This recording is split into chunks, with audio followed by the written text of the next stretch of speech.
Thank you very much, Rob. I appreciate that welcome.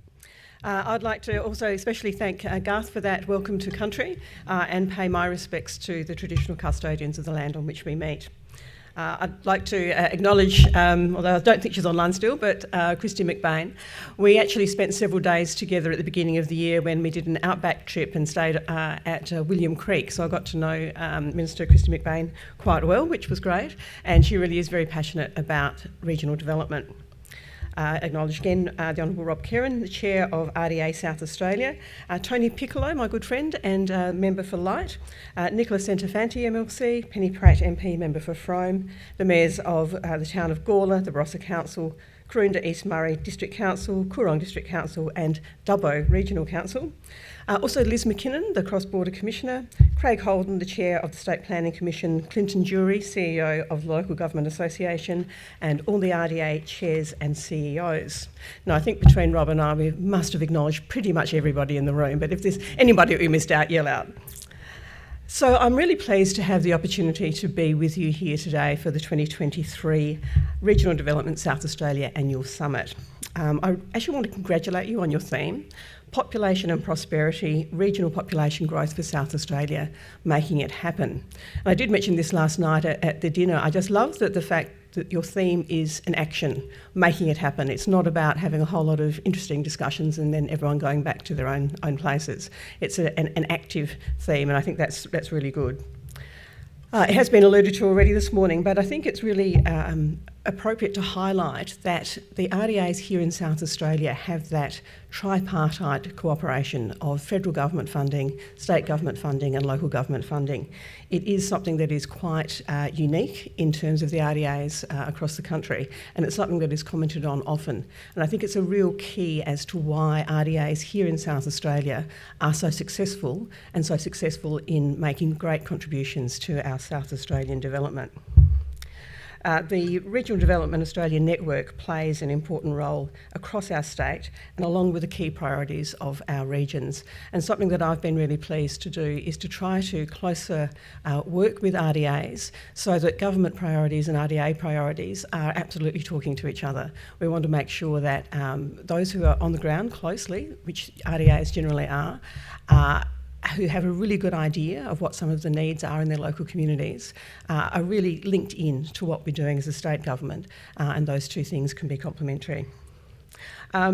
Just wanted to really comment something that I picked up from Mayor Karen Redman. I just loved what you said, Karen, about regional communities. You're talking about Gawler, but I'd like to extend it to regional communities being a place to belong. And through COVID, I think the disconnection that people felt really highlights how important that sense of belonging is. And from my perspective, one of the huge competitive advantages we have as regional residents, those of us who are, is that we can really foster that sense of belonging. And that is something that we can use to attract people to our regions, to retain people in our regions, and in some ways to address some of the workforce shortages, which are ongoing, of course. So we often think about the infrastructure needs, which are absolutely critically important. We talk about housing, we talk about roads, we talk about health services. But that sense of belonging is something that we can really foster and maximise.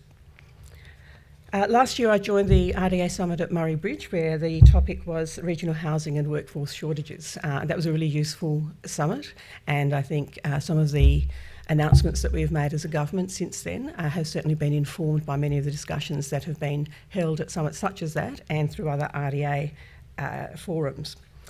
So it's quite exciting this year to have the topic being on regional population growth and how together we can make that happen. I think today there's a great lineup of speakers. There'll be lots of information and I'm sure insights, including around the Commonwealth Government's new regional investment framework and what increasing regional population means for local government, both of which I think are very important. And sharing experiences from different regions is really important, and I know that in the formal sense we've got that on the program today, and I'm sure that that will be incredibly helpful. We'll hear different perspectives from passionate regional development practitioners and from key stakeholders, but also the opportunities during the day and last night at the dinner for those who are able to make it were part of that too, being able to share experiences more on a one-to-one level, the things that are working, the things that are not, the things that are issues that want to be elevated. So again, this sort of forum is incredibly important for that. Also at the dinner last night, I spoke about South Australia's economic statement that was released by the Premier earlier this year. And it's particularly relevant today because it focuses on three things that are linked to the most significant opportunities for South Australia. And I'm sure you're all aware we have great ambitions for South Australia. We have some huge projects on the horizon, and they are going to be incredibly impactful for regional South Australia. So the three focus areas were capitalising on the global green transition, being a partner of choice in an insecure world, and building South Australia's talent. Now, all of those are absolutely interrelated and interlinked, but particularly the third one, building South Australia's talent, is of particular relevance today to your summit. The mission in the statement identifies the challenges also that South Australia faces, and probably everyone in this room is very familiar with them.